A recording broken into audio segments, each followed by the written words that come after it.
In the boundless sea of knowledge, there are teachings that act like beacons to illuminate our souls, guiding us out of the maze of illusion.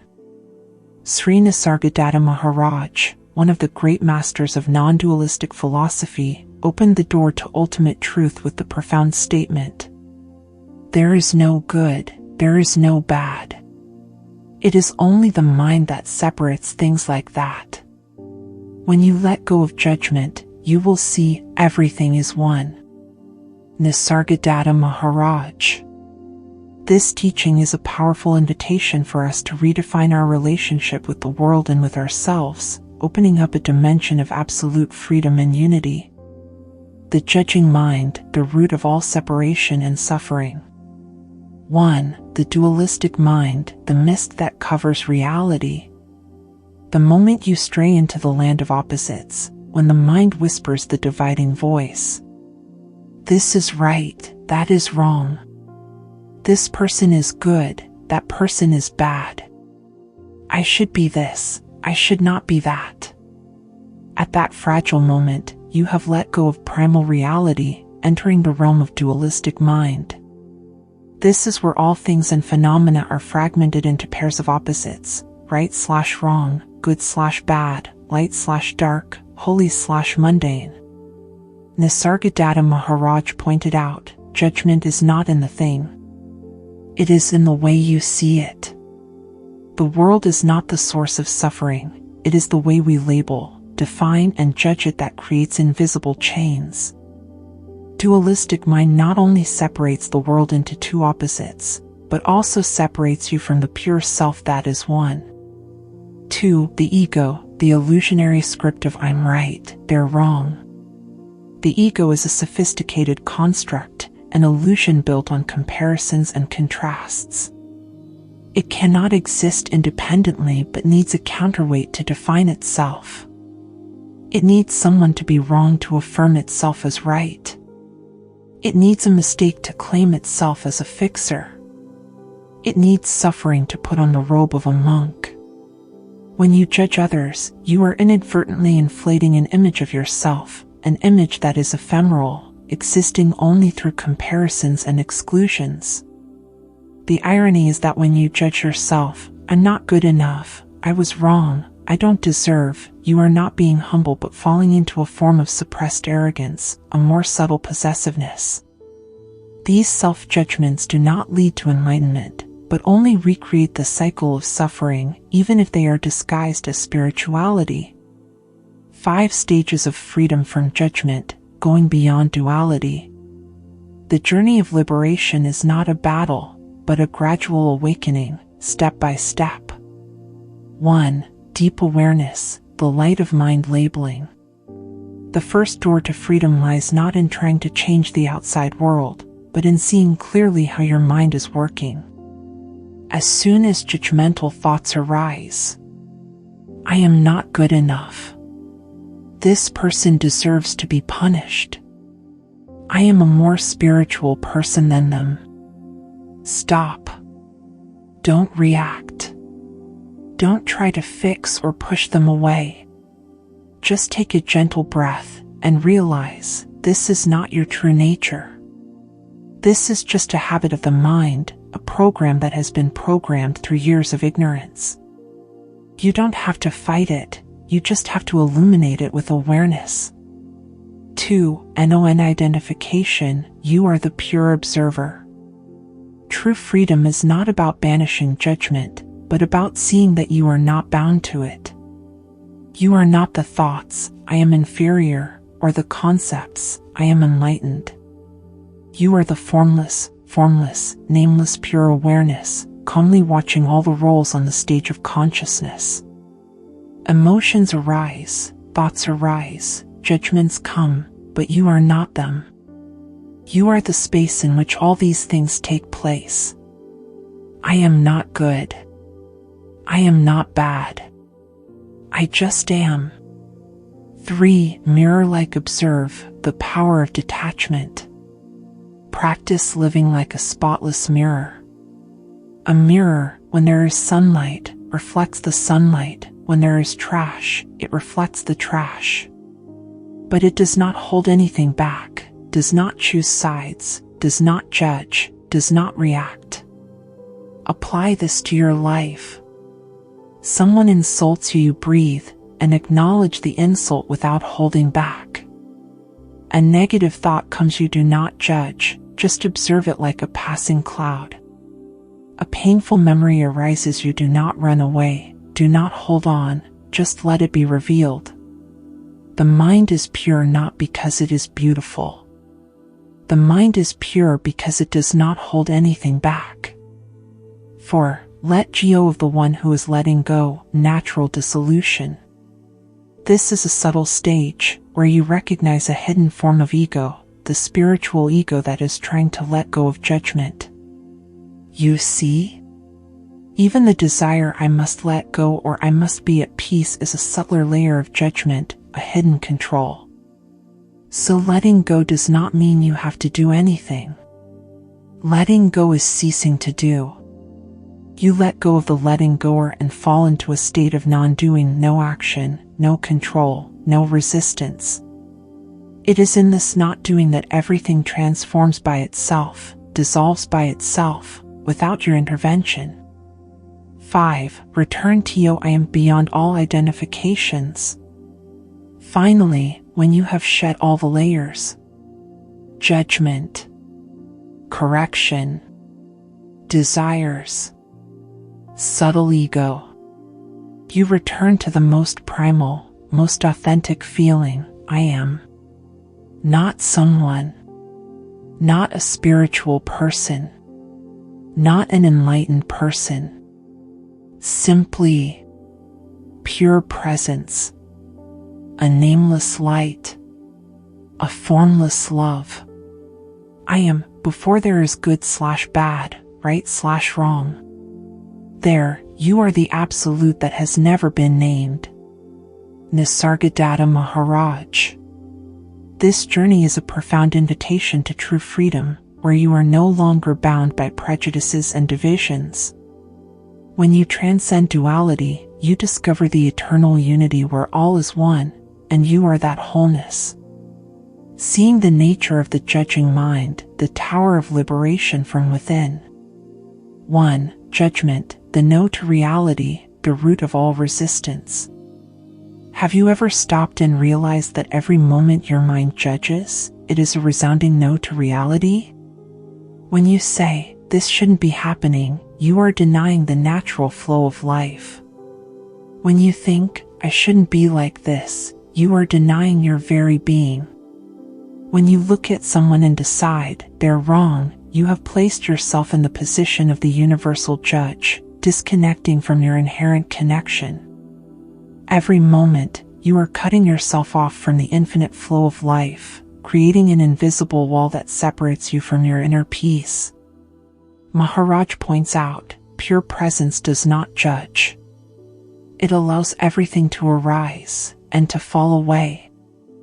Judgment is not just a thought, it is a form of constriction, a subtle layer of resistance hidden deep in every breath, every cell of your body and mind. You are unconsciously straining against what is present, and it is this resistance that causes all suffering. 2. The judging mind, imprints of the past, lost in the present. You cannot judge if you are truly living in the present moment. Because, in order to make a judgment, your mind must compare the current reality with a template from the past, or an idealized future. The self-questioning, I shouldn't be like this, comes from a self-image and memory. The conclusion that person is wrong is a product of the beliefs you have held about what is right. The desire to be better is a dream of an ideal future that has never existed. So, judgment is essentially the act of putting the present moment into the court of the mind, and judging it based on standards created by illusion. Maharaj taught, you don't need to change the world. You just need to stop judging it. And when you stop judging, you see, there is nothing left to change. The judgmental mind always puts the I at the center, forcing everything to revolve around it. But when you live purely in the state of I am, unlabeled, unconditioned, everything shines by itself, becomes right by itself, is perfect by itself, without any intervention or correction from you. 3. Non-judgmental silence, the foundation of unconditional love. Listen to this with all the subtlety of your soul. True love does not judge. And judgment cannot love.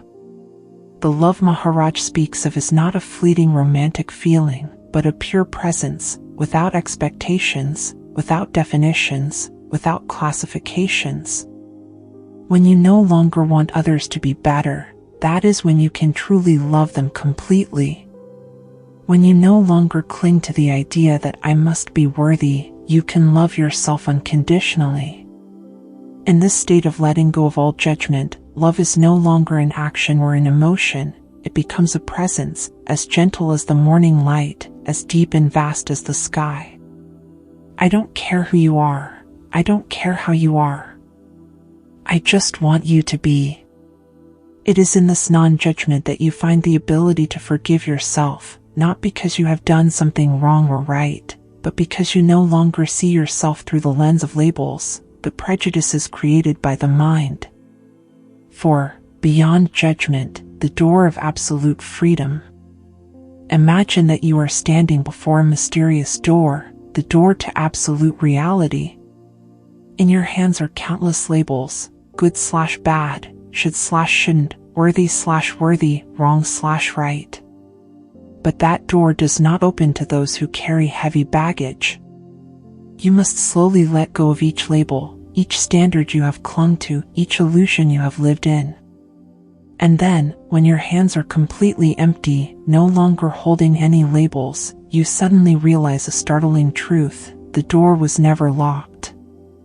It was only your hands that were holding on to prejudices and would not let go. That is the moment when you step through, not as someone who is right or someone who is good, but as a pure presence, without identity, without form, without limits. There is no one to judge, nothing to reject. There remains only eternal silence, where you are everything, and also nothing. Dissolving duality, turn each moment into a path back to reality. The journey beyond duality is not an escape into an ivory tower of meditation, but rather the transformation of each moment of life into a gateway to the whole reality. It is in the most ordinary interactions, thoughts and actions that we find the opportunity to liberate ourselves. 1. When facing an unlikable person, that is living meditation. In the colorful life, collisions, conflicts, and misunderstandings are inevitable. The true test of your depth of awareness is not when you sit in meditation in a quiet place, but when you are faced with someone who makes your mind churn. Are they hot-tempered? Are they tactless? Or do their words accidentally touch a wound in your heart? Immediately, the dualistic mind will arise, chirping with prejudices. I am right, they are wrong. I am superior, they are inferior. I want them to change according to my will. But if you are mindful enough in that moment, you will realize a liberating truth: the other person is not as important as your own mind's reaction. They are who they are. But you can choose not to carry the heavy habit of judgment. Take a deep breath and let go of all judgments. Immediately, that difficult person becomes your great teacher. And the relationship, challenging as it may be, suddenly becomes a sanctuary of liberation, where you learn to accept and love unconditionally. 2. When comparative thoughts arise, an invitation to return to your lackless self. You see someone who is more successful, more beautiful, or living a happier life than you, and a feeling of comparison quietly arises. The judging mind doesn't just say I am right, it whispers I am not enough. When this feeling arises, don't try to suppress it or beat yourself up for judging. Instead, look directly at it, like a crying child, with compassion and understanding. Ask yourself, Who is feeling inadequate? Is this person real?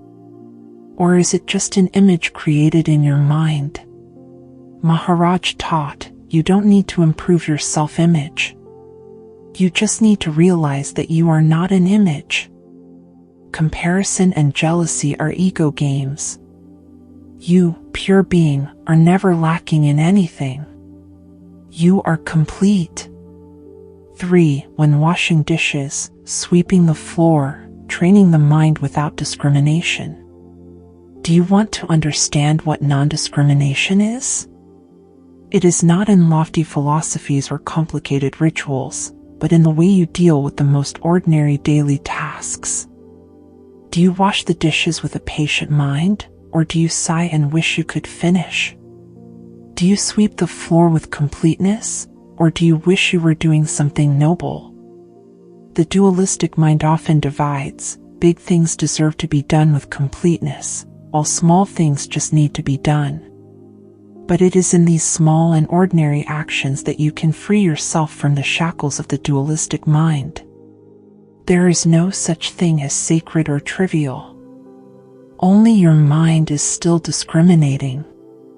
When you perform a simple action with complete presence, without discrimination, without judgment, that action automatically becomes a gateway to reality, a vehicle for you to return to yourself. 4. When self-judgment comes during the spiritual journey, shine a compassionate gaze. Nothing is more difficult to overcome than the self-judgment of a practitioner on the spiritual path. I am not mindful enough. I still have anger. I still have desire. I am not worthy of this spiritual path. You think you are being humble, but in fact, you are unwittingly building another ego, the ego of the failed practitioner. Nisargadatta Maharaj taught, you are neither a practitioner nor a lazy person. You are neither progressing nor regressing. You are presence, and presence does not change. Shine a gaze of infinite compassion on yourself. Do not turn the spiritual path into a tool for self-punishment. Compassion does not mean being easy, but the ability to embrace both the light and the darkness within you, not excluding, not denying anything. 5. When everything falls apart, that's when ego breaks, freedom blooms. Eventually, there will be moments in your life when you witness the collapse of everything you've ever believed in. The people you love leave, your health fails, your money disappears, your reputation fades. The dualistic mind will scream, this is bad. Why me? But if you're mindful enough, you won't ask that question. Instead, you'll ask another, much deeper question. Who's suffering? Who's missing? Who am I, really, if all of this disappears? I am absolute love beyond all opposites. Return to the state of non-judgment, non-resistance, no-name. 1. Beyond all concepts, love has no object. Human love is usually attached to an object. I love you. I love the other person. I love myself. But the love that Nisargadatta Maharaj speaks of does not need anyone to love. It is the original state, beyond the dichotomy between the lover and the beloved. You are not the one who loves. You are love itself, when you are no one. When you are present without judgment, you no longer look at others through a glass. Are they worthy or not? Are they right or wrong? Are they like me or different? You simply see them as they are, and love flows without reason. 2. I am no need to perfect, because I am already perfect. The whole spiritual journey often begins with a feeling of not being enough. I need to grow. I need to let go. I need to be enlightened. But at the deepest level, Nisargadatta Maharaj invites us to stop everything. No need to go anywhere. No need to become anything. Just stay with the feeling of I am, no more concepts. And then the miracle happens. It's not that you become perfect. You realize you have never been lacking. I am is formless wholeness. It is the pristine ground where all efforts to practice become meaningless, because you are already what you are looking for. 3. Silence that needs no proof. You no longer need to say anything. No need to explain that you are practicing, you are progressing, you are awakening. Because the nature of I am is silence. No need to be recognized. No need to be understood. When you are truly you, you no longer need any verification. That silence is light. That light is compassion. That compassion is wisdom. And that wisdom makes no distinction. For becoming nobody is absolute love. In the world, we try to become someone. A good person. A spiritual person. A righteous person. But on the path of enlightenment, you put down each mask. You no longer need to be anyone. And when you become nobody, you become everything. Because there is no more I in the other, you become absolute love. No choice. No conditions. No boundaries. 5. Remain in nameless love, that, tat. No need for concepts. No need to understand more. No need to reach anywhere. Just remain in the state of I am, like an eternal wave of light. Then one day, you will no longer know I am. Because even I am dissolves into absolute unity. What remains, Maharaj calls that. Tat Tmaci, you are that. No one can define it, but every heart has tasted it in the deepest moment of meditation, or of pure presence. Conclusion, return right here, go nowhere. The journey beyond judgment takes you nowhere. It only takes you back to what is always here. Transcending duality is not denying life. It is living in it without separation, touching everything with full vision, and letting go of everything that does not belong. In the state of I am, there is no one to forgive, no thing to judge. There is only absolute love and silence and light in you. Namaste.